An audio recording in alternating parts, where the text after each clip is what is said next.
Hi everyone, my name is Dimitri and welcome back to DimitriTube, The Bachelor, Fantasy Suites. Let's talk about it. As always, if you're enjoying my videos, please go ahead and pound that like button, pound that subscribe button, and ring that notification bell. I'm a growing YouTuber and subscribes really help me out. Just one really quick thing before we get started. Apparently next week is the finale. So just a reminder, do not get on social media if you do not want the episode to be spoiled. If you're like me and you stream the episodes on Tuesday, do not get on social media until you watch the episode. No TikTok, no Twitter, no Instagram, no YouTube. Do not get on it until you've watched the episode because social media will spoil it. And not only that, sometimes Disney Plus will not even drop the episode until 2 p.m. East Coast time. But I do think Disney Plus has gotten better about it, but there were multiple seasons where I literally could not watch the show until 2 p.m. So just be prepared to just not get on social media for the day. It'll be good for you. Take a break. It'll be nice. I swear, grab a book or something. And that's all I got. Let's dive into the episode. Just a heads up, I think this is going to be a very short review. I took notes on my computer versus a notebook, but just looking over it,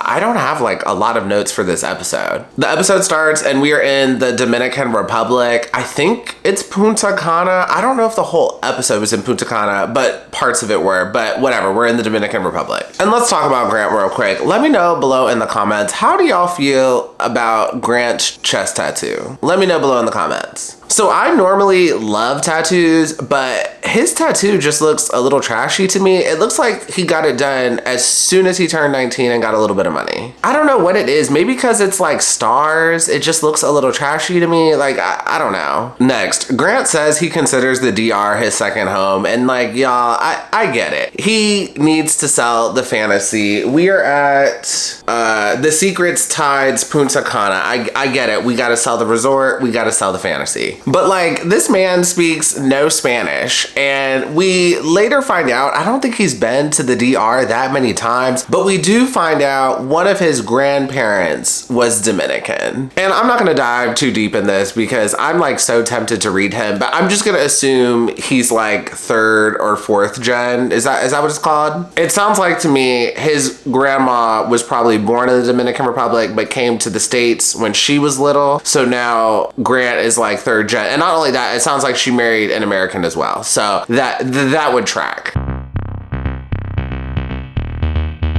And yep, it's that time, outfit of the episode. For this week's outfit of the episode, I'm giving it to Juliana during her intro package right before her fantasy suite date. Juliana is serving us an orange dress, and y'all, this dress is nothing to write home about. But as y'all know, Carolina is gone and nobody wants to give us outfits. So this one got it. And don't get me wrong, Juliana looks good, but this outfit just looks very Fashion Nova to me. Anyways, so before the fantasy suite date starts, Juliana gets an opportunity to talk to Daisy from Joey's season, and I thought this was a little weird. I think it would have made way more sense for Daisy to talk to Latia than Daisy to talk to Juliana, but whatever. And Juliana tells Daisy that she's struggling due to past experiences with her ex because he had side chicks, and I thought this was very ironic because Grant is virtually doing the same thing, but he's just open about it. So for the date, they ride ATVs. This is a fun date, but at one point Juliana is worried about her hair looking messy, and yes, it looked a little messy, but at the same time it was still sexy, and Grant was telling her, oh yeah, you look great, you don't need to be too worried about your hair. And this is just my opinion, ladies, men like it when a woman is not afraid to get a little dirty. And don't get me wrong, I get it, Juliana is on camera, she wants to look good on camera, I totally get it, but also it kind of sucks because most guys don't like when a girl is too prissy, if that makes sense. And then after they get off the ATVs, Grant and Juliana have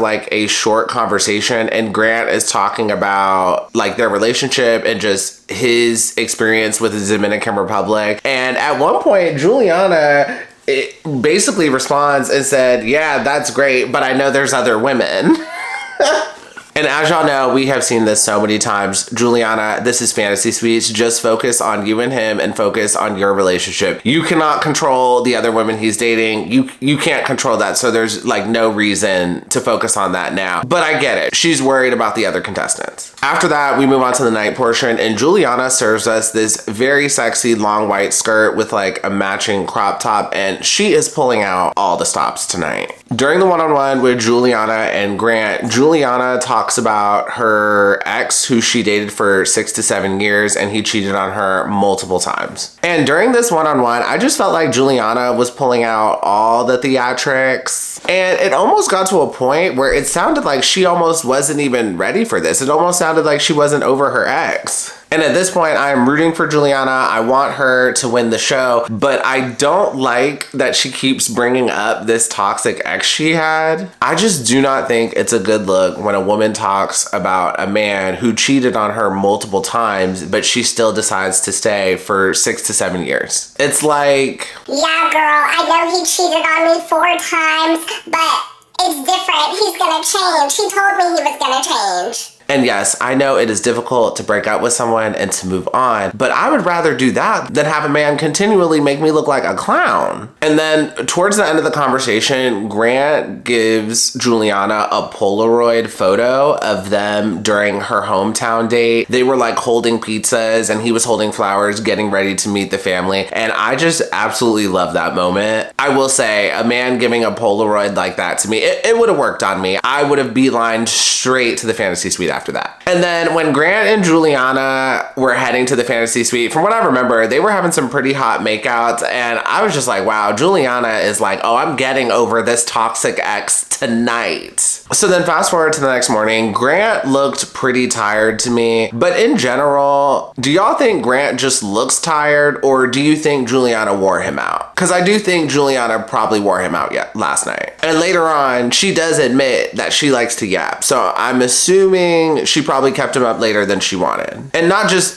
sleeping together, like I'm pretty sure they actually talked as well. And then the morning after, they didn't really talk about anything of substance. If anything, the conversation seemed a little forced to me. But after Grant left, Juliana immediately started to spiral, and to me, it just seemed like Juliana was just kind of hamming it up for the cameras. After that, we move on to Zoe for the fantasy suites. Zoe gets a chance to talk to Rachel from Joey's season, and I totally forgot Rachel had even made it to the fantasy suites. And Zoe brings up the fact to Rachel that she did not get a one-on-one with Grant, and I'm just like, why did you bring that up? Like at this point, you're just making yourself look bad. And Zoe tells Rachel that she has a lot of questions for Grant and she wants answers, but then fast forward to their fantasy suite date, they have a silent yoga date and they're not even supposed to talk.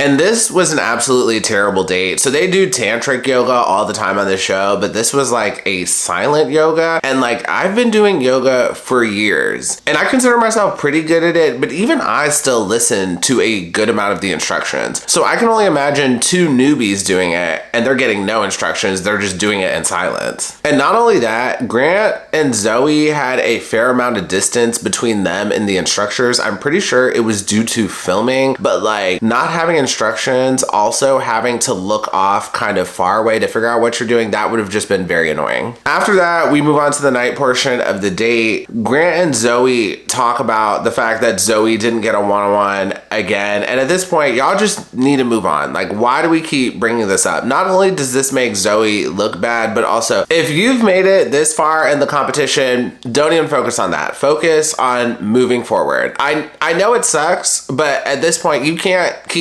living in the past. You just got to move forward, especially if you're interested in this man and you want to get engaged. And outside of that, the rest of their conversation was very generic. I think Zoe was like, I want to build an empire together, which people on social media say that all the time for dating. Like, I think I hear that a lot on Love is Blind too. That's very like, everyone just says that now. It's not really unique. And then Grant offers her to go to the fantasy suite. Zoe accepts, and we don't get any footage of them like in the fantasy suite or the morning after. I think we got a little bit of footage of them going to it, but they immediately fast forward to them the next morning and they were just having like a picnic on the beach. And I was just like, okay, I guess we're gonna roll with it. Honestly, the whole thing was very weird. I enjoy seeing the couples like wake up the next morning together, and from there we can kind of decipher if they smashed or not, but they just fast forwarded them to having a picnic on the beach, and that was just really weird. And for the final fantasy suite, we go to Latia. She gets to have a one-on-one with Katie, who won Zach Shawcross's season, and I didn't even recognize Katie. She's a brunette now, and during Zach's season, she was a blonde. For the date, they go ziplining, and after they go ziplining, but before the night portion, they have a little conversation, and I really liked Latia's outfit. It was a bit more colorful than I would like, but I did like her outfit. And also, during their conversation, they talk a little bit about moving and living in New York. It's always a breath of fresh air when the contestants talk about their lives after the show and what the possibilities could look like. I love when they do that. After that, we move on to the night portion, and they don't really talk about much, except Grant does ask Latia about her timeline, and Latia responds. She says she's ready to be a mom, she's 31, and wants it within 2 years, but she also wants to make the decision with her partner. And as y'all know, 2 years is kind of a lot of pressure. And Grant even says himself that the timing is a little soon. Just one quick thing I want to say about this. I do not see Latia living in New York, and they said New York specifically, but maybe Grant meant New Jersey. I could see her living in New Jersey, but I really don't see her living in New York. But at the same time, Latia was hanging out with a good chunk of Bachelor Nation, so maybe if she wants to be an influencer, I could see her doing that. And then during the night portion, Latia says she wants to have kids within 2 years. So I don't know if y'all know this, but like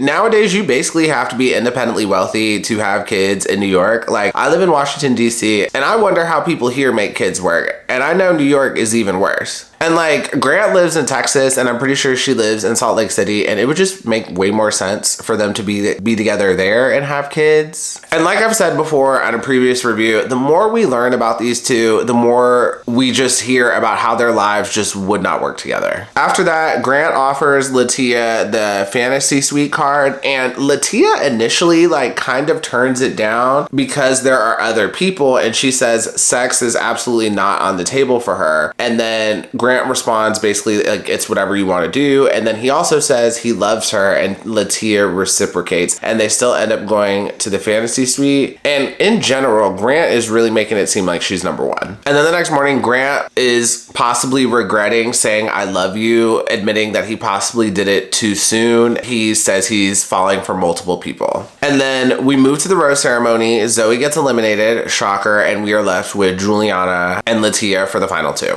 And sorry, y'all, I forgot to say this when I was filming. I really like Zoe's rose ceremony dress. Did I love it? No. Was it a little Fashion Nova? Yes, but I do think she looked good. So there's really not much to talk about. ABC is very much setting it up like Grant is really struggling to decide between Latia and Juliana. And as y'all know, I'm rooting for Juliana. And don't get me wrong, if Grant has feelings for both Juliana and Latia, that makes sense. It could happen. I do think you can have feelings for more than one person. But in general, I'm very rational. Yes, you have feelings for both of them, but let's look at the rational side of things. Yes, you have feelings for both of them, but your life clearly would not work with Latia. Whereas with Juliana, it could work. Latia wants kids in 2 years. You possibly think that's too soon. Latia is Mormon, and it's very clear she wants to be involved in the church and most likely raise Mormon children. I doubt that'll work for you. Latia claims she'd be down to move to New York City, and honestly, if she's down for that, it's only because she wants to be an influencer. Like, there's just so many things in terms of her lifestyle where her and Grant will not work. And like, yes, I understand feelings can cloud things, but Grant, literally just be rational for 2 seconds. You would see that Latia is probably not the best choice for you. And that's all I got for this review. It was a pretty short one. If I missed anything, or if you have any questions or any comments, just let me know below in the comments. And as always, if you enjoyed this video, please go ahead and pound that like button, pound that subscribe button, and ring that notification bell. And I will see you all next time.